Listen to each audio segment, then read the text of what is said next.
Excuse me, എനിക്കൊരു കാര്യം പറയാനുണ്ട്. എനിക്കൊന്നും കേൾക്കണ്ട. എന്റെ മുമ്പിൽ വരാൻ നിനക്ക് അങ്ങനെ ധൈര്യം വന്നു? പോവിടുന്നു. ഞാൻ കാരണം സാർ ഒരു മൃഗമായി മാറരുതെന്ന് എനിക്കൊരു റിക്വസ്റ്റ് ഉണ്ട്. ആശയപരമായി അഭിപ്രായ വ്യത്യാസമുണ്ടെങ്കിലും എനിക്ക് എന്റെ ചേട്ടൻ ദൈവത്തെ പോലെയാണ്. ആ ചേട്ടനെ ധിക്കരിച്ചുകൊണ്ടുള്ള ജീവിതം എനിക്ക് ആവശ്യമില്ല. നിങ്ങൾ എന്താ പറയുന്നതെന്ന് എനിക്ക് മനസ്സിലാകുന്നില്ല. ഗീതാഞ്ജലിയെ ചേട്ടന് വിവാഹം കഴിച്ചു കൊടുക്കാൻ സാർ തീരുമാനിച്ചെന്ന് കേട്ടു. ആ, കേട്ടത് നേരെയാണ്. ഒരു ദുർബല നിമിഷത്തിൽ ആ കുട്ടിയോട് എനിക്ക് ഇഷ്ടം തോന്നി എന്നുള്ളത് സത്യമാണ്. പക്ഷേ എന്റെ ഹരിയറ്റിന് വേണ്ടി ആ കുട്ടിയെ മറക്കാൻ ഞാൻ തയ്യാറാണ്.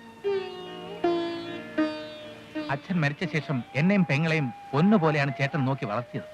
ജീവിതത്തിൽ സുഖം എന്താണെന്ന് ചേട്ടൻ ഇതുവരെ അറിഞ്ഞിട്ടില്ല.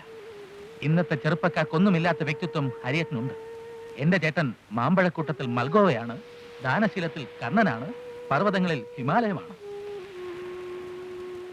അങ്ങനെയുള്ള എന്റെ ചേട്ടൻ ഒരു നല്ല കാലം വരുമ്പോൾ ഞാൻ ഒരിക്കലും ഒരു വിലങ്ങ് തടിയാവില്ല. വിവാഹത്തിനുള്ള ഒരുക്കങ്ങൾ തുടങ്ങിക്കോളൂ. ഞാൻ പിന്മാറുകയാണ്. നിങ്ങൾ ഇത് ആത്മാർത്ഥമായാണോ പറയുന്നത്? ഇത് വാക്കാണ് സാർ. സ്വന്തം ചേട്ടനെ ജീവന തുല്യം സ്നേഹിക്കുന്ന ഒരു അനുജന്റെ വാക്ക്.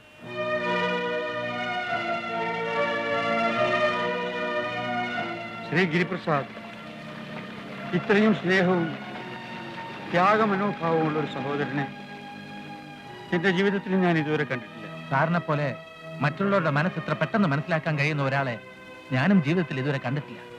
God is love. ദൈവം സാറിനെ രക്ഷിക്കും. ജയ് ഹിന്ദ്. ജയ് ഹിന്ദ്.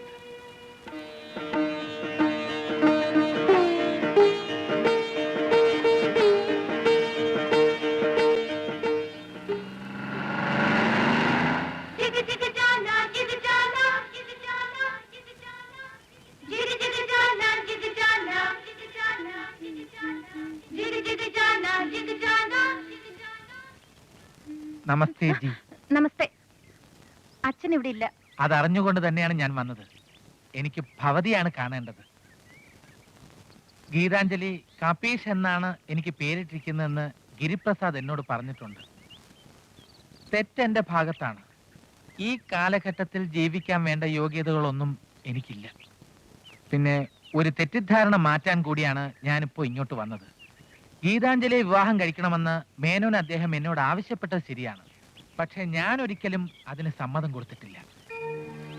ഗീതാഞ്ജലിക്ക് എന്തുകൊണ്ടും യോഗ്യൻ ഗിരിയാണ്. എനിക്ക് വൈരൂപ്യം തന്നതുപോലെ ദൈവം അവന് സൗന്ദര്യം വാരിക്കോരി കൊടുത്തിട്ടുണ്ട്. അവൻ സകലകലാ വല്ലഭൻ, ഞാൻ സാധാ ഇരുകാലി മനുഷ്യൻ. ഗീതാഞ്ജലിയുടെ ആഗ്രഹം പോലെ തന്നെ വിവാഹം നടക്കും. സ്നേഹിക്കുന്ന മനസ്സുകൾക്കിടയിൽ ഒരിക്കലും ഞാനൊരു വിലങ്ങ് തടിയാവില്ല.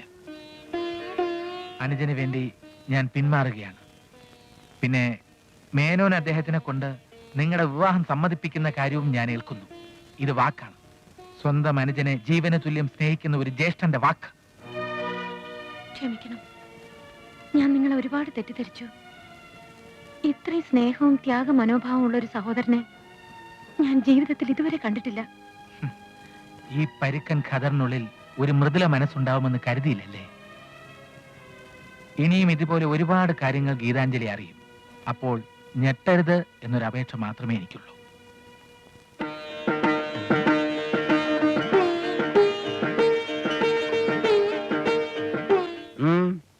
എന്താ ഒരു വല്ലായ്മ? തന്റെ മോളുടെ വിവാഹം തനിക്ക് ഇഷ്ടമുള്ള ഒരാളുമായി ഫിക്സ് ചെയ്യുന്നതിൽ എനിക്ക് ഇന്നലെ വല്ലായ്മ. മക്കൾ തമ്മിലുള്ള വിവാഹം നടന്നില്ലെങ്കിലും നമ്മൾ തമ്മിലുള്ള ബന്ധത്തിന് ബലക്ഷയം സംഭവിക്കാൻ പോകുന്നില്ല. ഈ മാസം 27-ാം തീയതിയാണ് വിവാഹം. ഞാനും ഗോമതിയും കൂടി അങ്ങോട്ട് വരുന്നുണ്ട് തന്നെയും കുടുംബത്തെ ക്ഷണിക്കാൻ. അകത്തേക്ക് പ്രവേശിക്കാമോ? വരൂ. ഹരിപ്രസാദ്, ഗീതാഞ്ജലിയുടെ ഭാവി വരൻ. ഇത് ശ്രീമാൻ നമ്പ്യാർ. നമസ്തേ. നിങ്ങൾ മ്യൂസിക് ട്രൂപ്പിലുണ്ടായിരുന്ന ആളല്ലേ? അയ്യോ, അതെന്റെ അനുജൻ ഗിരിപ്രസാദാണ്. പലർക്കും ഈ അബദ്ധം പറ്റിയിട്ടുണ്ട്. ഇവർ ഇരട്ടകളാ. ആ കള്ളന്റെ ചേട്ടനാണല്ലേ? അപ്പൊ ഇവൻ പെരുങ്കള്ളനായിരിക്കും. ഞാൻ ജീവിച്ചിരിക്കുമ്പോ ആ വിവാഹം നടക്കില്ല. എന്റെ മകൻ തന്നെയായിരിക്കും ഗീതാഞ്ജലിയുടെ കഴുത്തിൽ താലി കെട്ടുന്നത്. മുൻപ് ഇവന്റെ അനിയൻ നമ്മളെ പറ്റിച്ചു. ഇപ്പോൾ ഇവൻ കാരണം നമുക്ക് വന്നു ചേരേണ്ട ഗൗരീദാസന്റെ വൻപിച്ച സ്വത്ത് കൈവിട്ടുവാൻ പോകുന്നു. അത് അനുവദിച്ചുകൂടാ. എന്താ ചെയ്യേണ്ടെന്ന് ബോസ് പറഞ്ഞാൽ മതി. എന്തും ചെയ്യാം, പക്ഷേ തെളിവുകൾ അവശേഷിക്കരുത്. ടൈം ബോംബ് ട്രൈ ചെയ്താലോ? ആയിക്കോട്ടെ. അതൊക്കെയല്ലേ ഇപ്പോഴത്തെ ഫാഷൻ.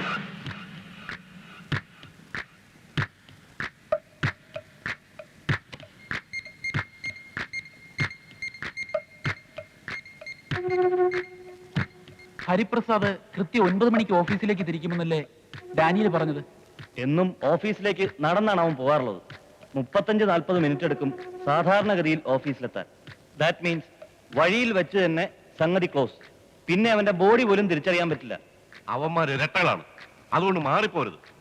ഖദർ ധരിച്ചവനാണ് നമ്മുടെ ഇര. ഊർമിളെ, ഞാൻ ഇറങ്ങുകയാണ്.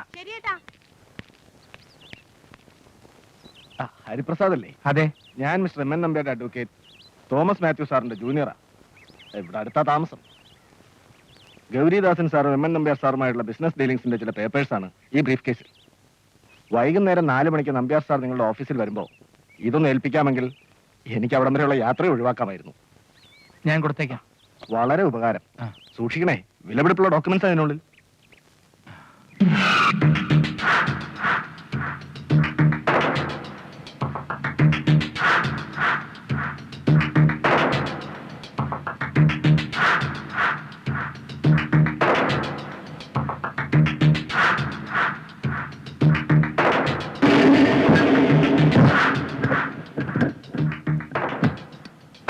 ഇതെവിടാ ബായി, കാണാനില്ലല്ല.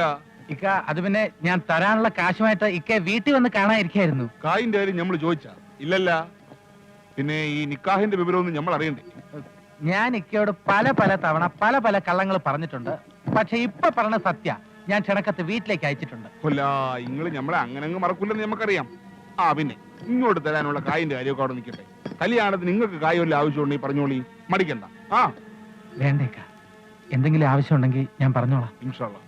ആ നിക്കി, നിങ്ങൾ ഓഫീസിലേക്കില്ലേ? ഈ ടയർ ഒന്ന് മാറ്റി കഴിഞ്ഞാൽ നമ്മൾ ഉണ്ടാക്കി തരാം. വേണ്ട, ഇനി കുറച്ച് ദൂരമല്ലേ ഉള്ളൂ, ഞാൻ നടന്നു പൊക്കോളാം. ആ, നിങ്ങളുടെ ഇഷ്ടം.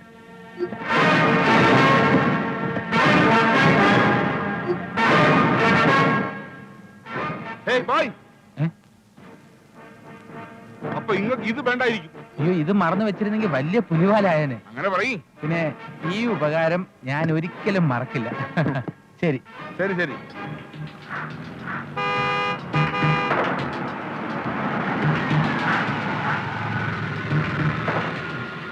നമസ്തേ ജി. വന്ദനം. എന്താ സ്ഥാപനത്തിലേക്കല്ലേ? ഉവ്വ ജി. കയറിക്കോളൂ. വേണ്ട, ഞാൻ നടന്നു വന്നോളാം. അനുസരിക്കൂ. ഓ,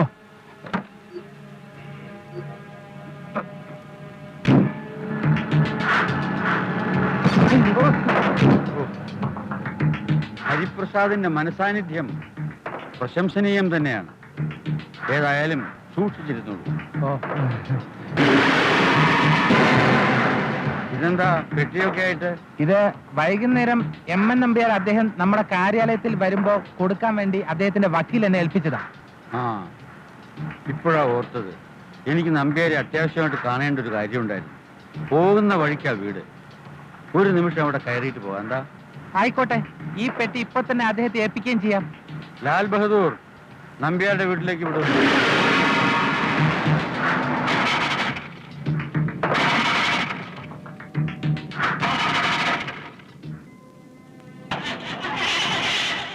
തള്ളണമായിരിക്കും. തള്ളിയാ നന്നായിരിക്കും.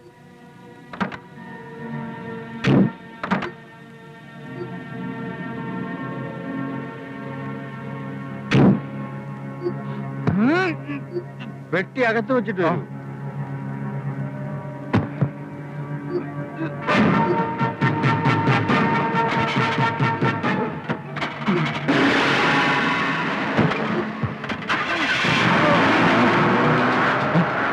ലാൽ ബഹദൂർ,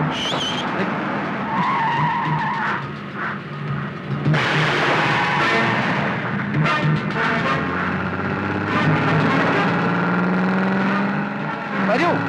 എന്താ സഹോദര? ലാൽ ബഹദൂർ,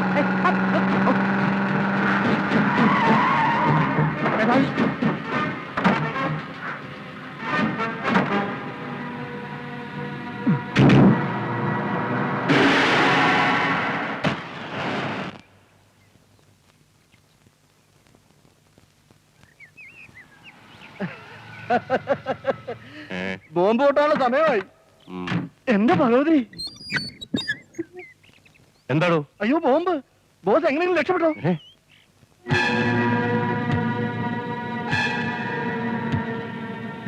വന്ദനം. മേനോട് നിന്നാ മതി, ഞാൻ അങ്ങോട്ട് വരാം. എനിക്ക് അങ്ങനെ വലിപ്പത്തിരപ്പൊന്നുമില്ല. ഞാൻ അങ്ങോട്ട് വരാം. ഈ പെട്ടി അങ്ങേക്ക് തരാനുള്ളതാ. ആ പെട്ടി എനിക്ക് വേണ്ട. അതെന്താ വേണ്ടാത്തത്? അയ്യോ, എന്റെ പെട്ടി എനിക്ക് വേണ്ടേ? അയച്ചതാ. കൊണ്ടു കൊടുക്ക. എനിക്ക് വേണ്ട. അങ്ങ് വാങ്ങണം. എനിക്ക് വേണ്ട പെട്ടി. വാങ്ങിയേ പറ്റൂ. നമ്പ്യാരെ, കുട്ടിക്കളി മാറിയിട്ടില്ലേ ഇനിയും? പെട്ടി വേണ്ട എനിക്ക്. ഇത് അങ്ങേക്കുള്ളതാണ്. വേണ്ട, വക്കീല് തന്നതാണ്. അത് വേണ്ട എനിക്ക്. എന്താണോ തനിക്ക് ആ പെട്ടി വേണ്ട എനിക്ക്. വേണ്ട, വേണ്ട. എന്താ ഇത്?